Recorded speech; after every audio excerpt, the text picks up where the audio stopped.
Welcome to My Journey with Paula G, where we juggle this journey called life while walking in the gifts and talents that God has given us. Thank you all so much for joining us right here on My Journey with Paula G. If this is your first time, we welcome you and we appreciate you. You know, time is precious. It is the one thing that you cannot get back. So for you to think it not robbery to spend just a little bit of your time with us is truly appreciated. So we thank you so very, very much. And we also like to thank our underwriters for My Journey with Paula G. Without you, this would not be possible. And we thank you because because of you, it is the reason that we are able to provide quality programming that inspires, that encourages, and can transform lives as well. All right, well, it is time for our jewel on the journey. And if you're just joining us for the first time, you might say, what is a jewel on the journey? A jewel on the journey are those individuals who have been with us through our live remotes or our live tapings, who have attended those events and have encouraged us and supported us. And what I began to do with those individuals is I would give them an index card like this. And I would ask them to write their favorite quote, their favorite scripture, word of encouragement, something of that nature to help me stay connected with them and also to encourage you as well, because we all have pearls of wisdom. We all have this journey called life and we all gain these pearls of wisdom.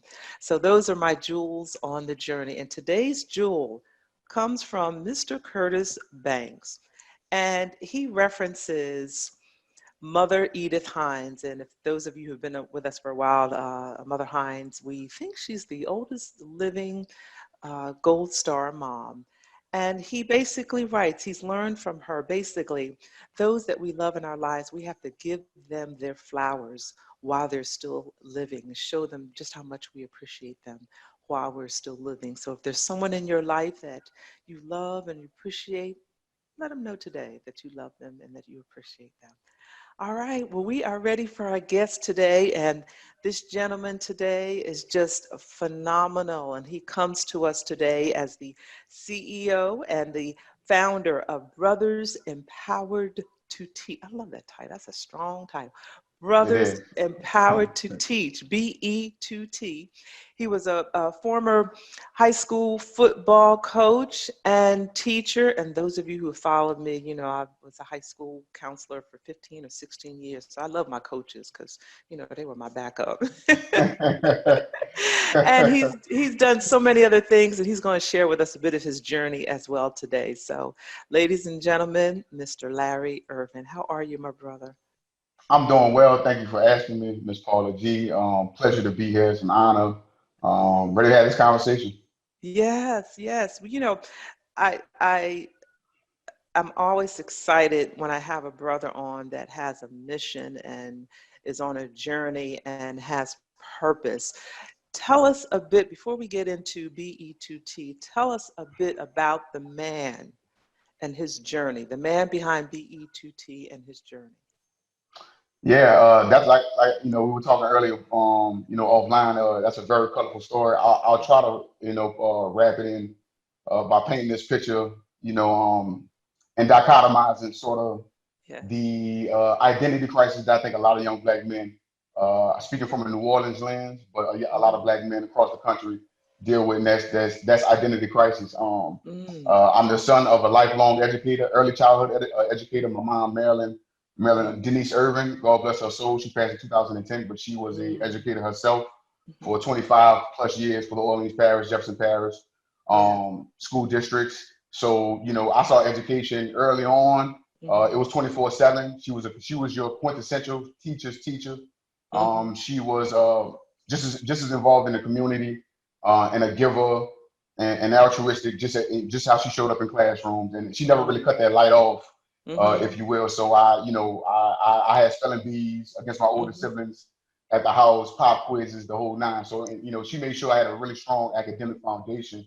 Yes. But she also worked a lot on the flip side, on the other Hmm. side of that spectrum. So a lot of times she came home from school, she took a shower, washed up, and she was right back at the door, Hmm. going to other budget rent a car to work a second or third job.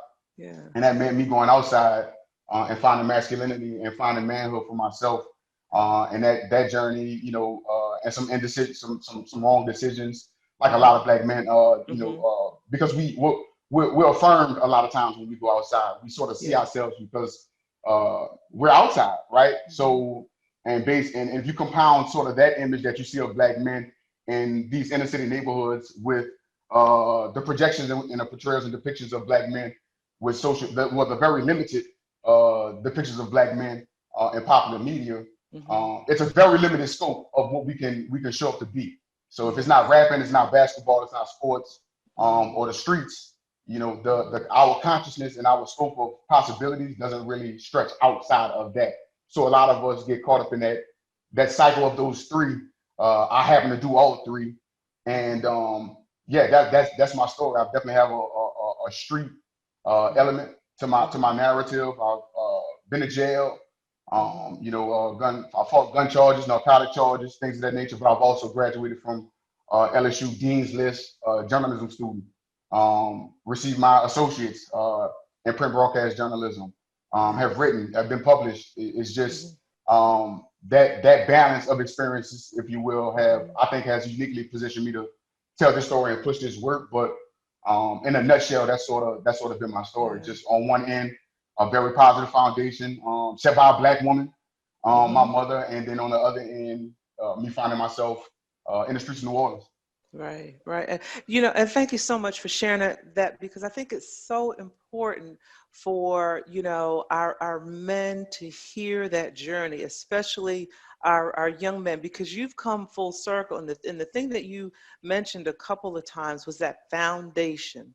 Yeah. You had that foundation that you may have strayed for a minute, but you came back to that foundation. And we often speak about the importance of one's foundation, especially with our men. What ground that a man stands on, his foundation, and correct me if I'm wrong, really can determine the trajectory of his life and the ultimate place of where he winds up, and to have a mom that was an educator. And I know she didn't play, because I grew up with educators. And did you ever have that experience where you running in and you're trying to tell her something and you're excited about it, and she keeps correcting your English, and by the time she finishes correcting your English, you forgot what it was that you came in? All the time. All the time. She was a stickler, Yes. I don't think it's an accident that, my passion and my journey as far as academically has been around journalism and communications and language. And that was it. It came from experiences like that. It came from those experiences. I don't know how many times I got popped for saying ain't, but I digress. Right. I'll come back. I'm not gonna share with you, when I use slangs and colloquialisms early on, which I still do very, very, very frequently now. Right. In a non-professional sense, but how she would correct me and when she would label it, that ism.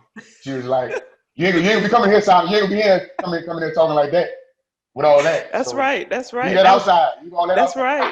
right. That was back in the day. We had to go out there and get your own switch. and don't come back with this little thing, because then she gonna go out there and get two more and braid them together and tear you up. It's gonna make it worse. Trust me. Exactly. Absolutely. Exactly. So you've had, and again, thank you so much for sharing that journey with us. You've had this full circle moment, and those, like you said, balance of experiences that have brought you to where you are today. Tell us about Brothers Empowered to Teach. Yeah, so it's a very serendipitous story. It's a very sort of was meant to happen. Actually, I met my co-founder Christina Jones in Mardi Gras of 2011 here in New Orleans, and we became really good friends. And I was just sharing her as we were learning each other. She had came from New York. Her background is community development. So she had a dearth of knowledge in regards to economic development, community development.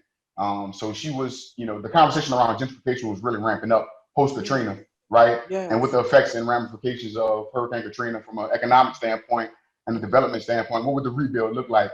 And that was her lane. And when we met, those conversations, there was just really fiery conversations, because she brought what I call a very East Coast lens, a very carpetbagger lens to the work. So that led to some very, very passionate me being a Southern boy Uh-huh. and being born and raised from New Orleans, and her taking that narrative from just a, you know, from a media standpoint, right?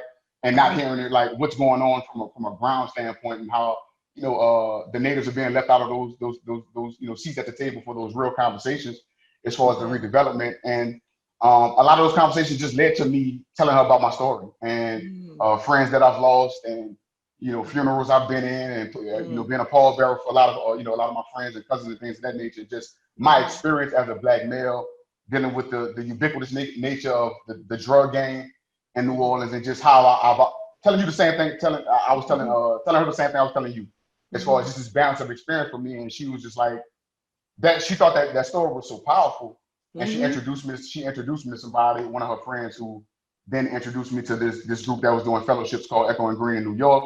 One thing led to another. I told a couple more people my story.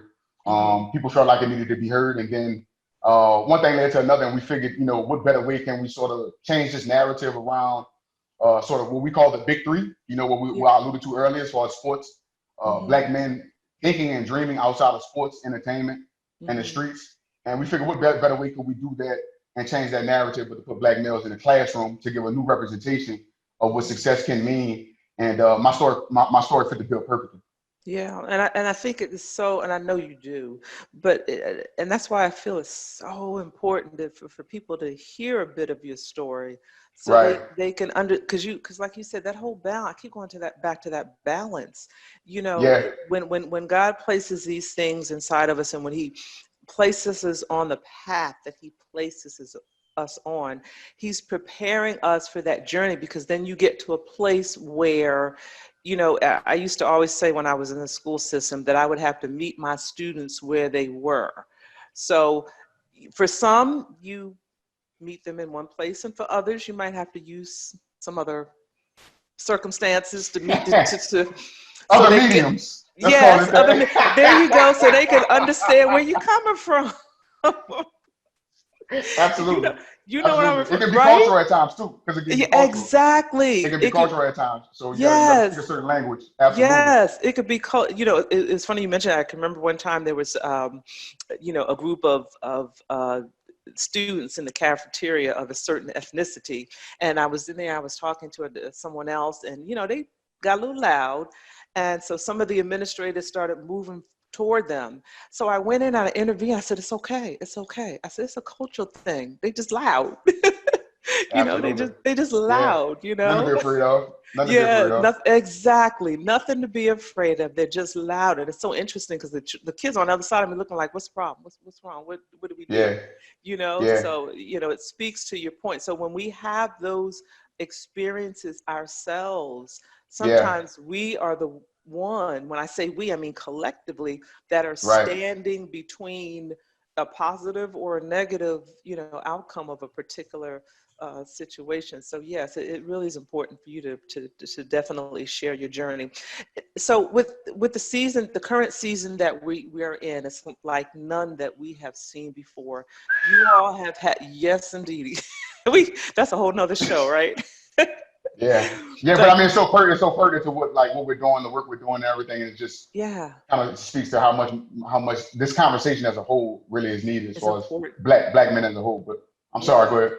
Oh no, that's fine. You're fine. So you're making that trend. You're having to make some changes Yes. in what you do, and some of those changes involve transitioning to an Right. online format, a virtual format. So share with us what that looks like. Yes, ma'am. So, prior to COVID, Hmm. our program and our fellowship, just real quick on our fellowship, it's a undergraduate 3-year fellowship, Hmm. pre-teaching fellowship. The criteria is basic. You have to be a black man, obviously, have a 2.5, and you don't have to be an education major. Hmm. And our programming was basically, we're training, giving them the pedagogy, giving them the curricula, Hmm. and the exposure, working with kids K-12 while they're in school and getting paid for that. But we're giving them the training on one end, but they're also going into K-12 schools, Hmm. balancing that with their classes and all of that while they're in undergrad. So they're basically getting 3 years of teacher training prior to actually graduating. And once they graduate, sort of that first year teacher transition is a little bit more Hmm. seamless. With Hmm. COVID now being at K-12 and implementation of that, looks different for everybody in a completely chartered space. So everybody's independent. Everybody's making their own decisions as far as what school is going to look like. So we decided to just virtually transition all of our workshops, all of our training, all of our programming, all of our development online temporarily. It's just going to be an expansion of our program, and we're still going to go back and enter K-12 schools, so those our fellows can get the on-the-ground experience. But as an expansion of our work, we'll be able to deliver it virtually until the pandemic is completely over, because we don't want to be liable, and we don't want to put our young folks who are trying to paint a certain picture as far as having a career and things of that nature, and we want to set a tone. We want to set a certain tone for them. We don't want them to just get caught up in such indecision, and there not being a collective decision as far as what school looks like in K-12. So we just want to wait till everybody's back on the same page, and we're going to be working virtually. We're building out a virtual class. We're going to be working online. We have a lot of things planned for this year and dealing with the pandemic, but we'll be going back to our full programming on the ground once everything clears up, and we hoping that's fall of next year. Yes, yes. And I mean, that is a power-packed program, of which, you know, the benefits are great for those who participate. So, you know, when you were talking about the requirements a little bit, and I think I heard you correctly, you said you have to be a Black man.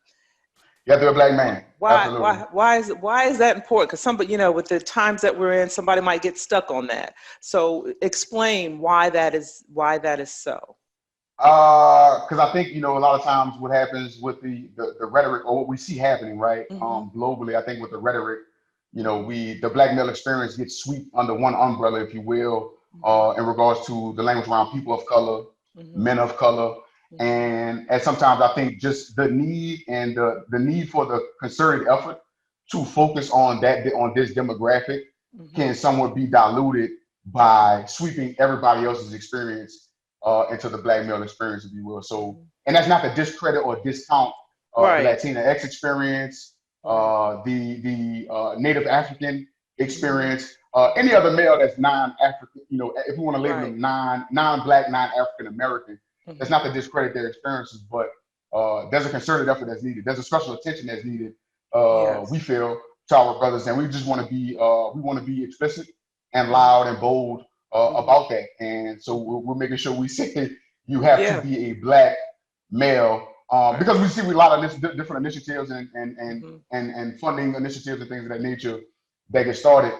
Once it's kind of risque when you use that people of color language, because things become a little bit ambiguous and vague, and then we see other people becoming benefactors of the program, which it was initially intended for. Right, and you know, it speaks to what you said earlier about, you know, the importance of changing the narrative, because there is a certain narrative out there, and it speaks to the importance of changing the narrative, and also speaking to the importance of, you know, your experience.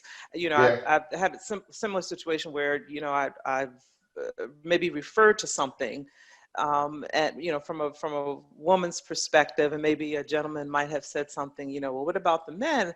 And, you know, I would respectfully say, I cannot speak to the man's journey. I have never been a man, don't know how to be a man, so I can't speak to that journey.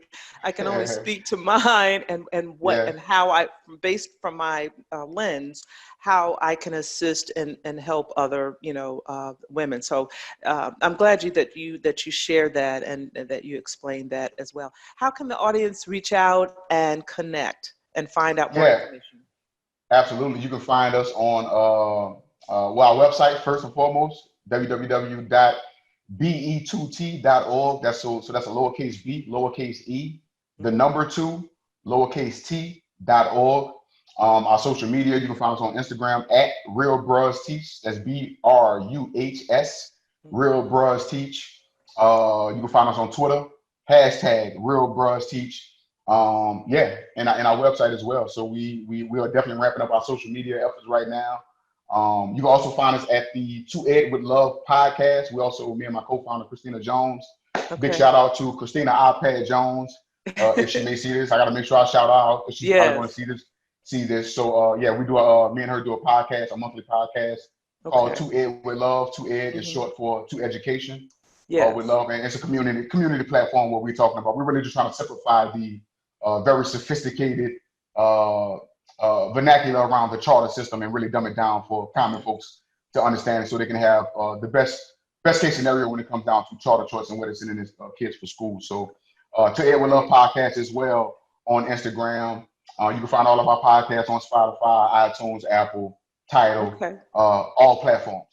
All right, ladies and gentlemen, there you go. My guest today, Mr. Larry Irvin. Just a lot of information, and just he's on a mission and he's on a journey of Absolutely. empowering and just helping our Black men on this journey we call life. So we thank you all so much for joining us today. We thank our underwriters for being a part of my journey with Paula G. And remember, the greatest conversation you will ever have is the one that takes place in between your ears. What are you speaking to yourself? Is God a part of that conversation? And are you listening to his still small voice? We love you. God bless you. Until next time, embrace the journey. Thank you all.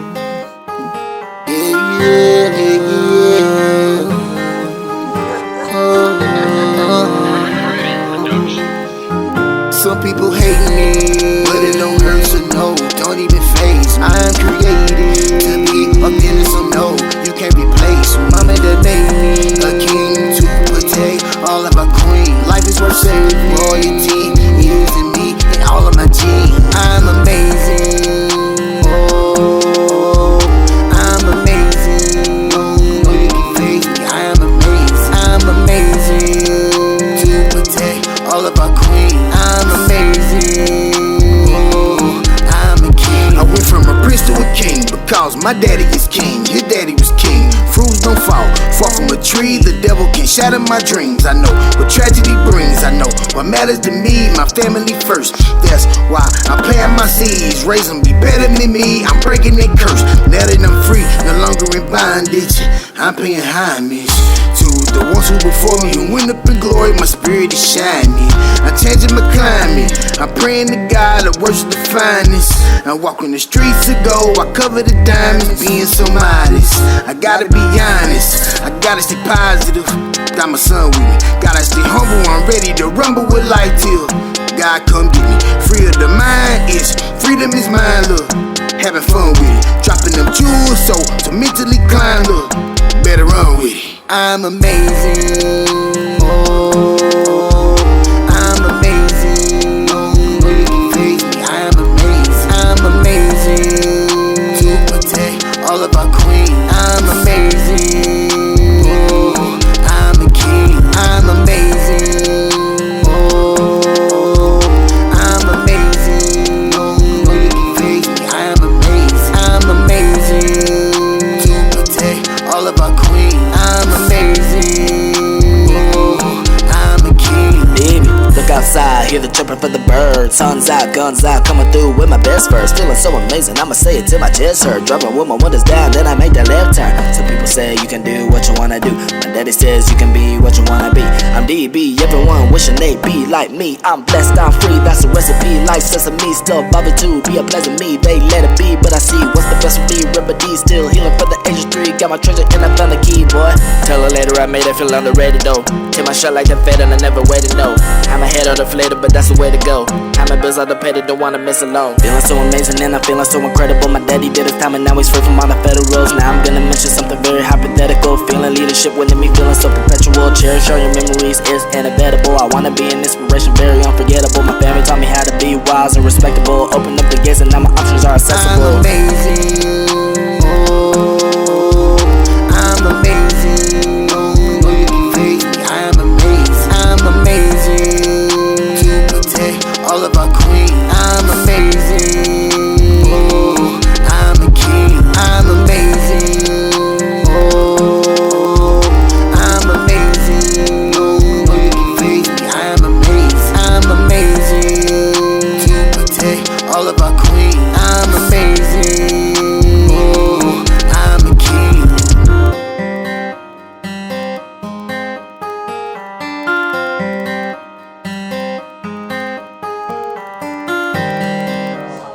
You weren't sorry when you said it on the phone. Listen, there was No, people screaming but and at the end of the day, and the climate that we live in today's society, I was sorry. I understand it, but it's above me now.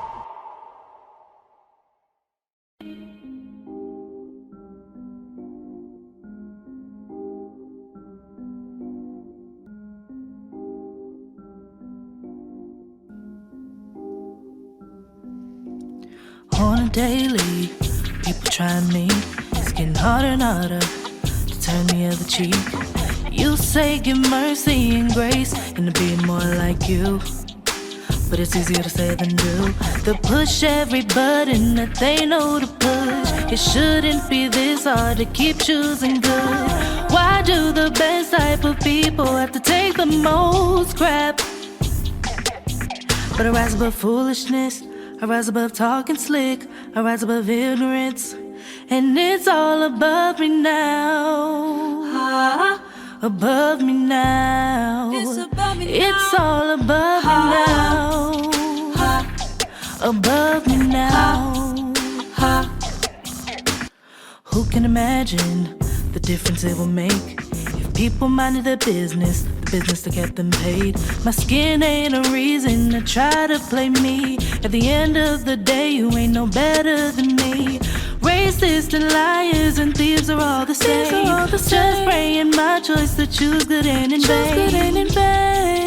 And in vain. But I rise above foolishness, I rise above talking slick, I rise above ignorance, and it's all above me now. Above me now. It's all above me now. Above me now.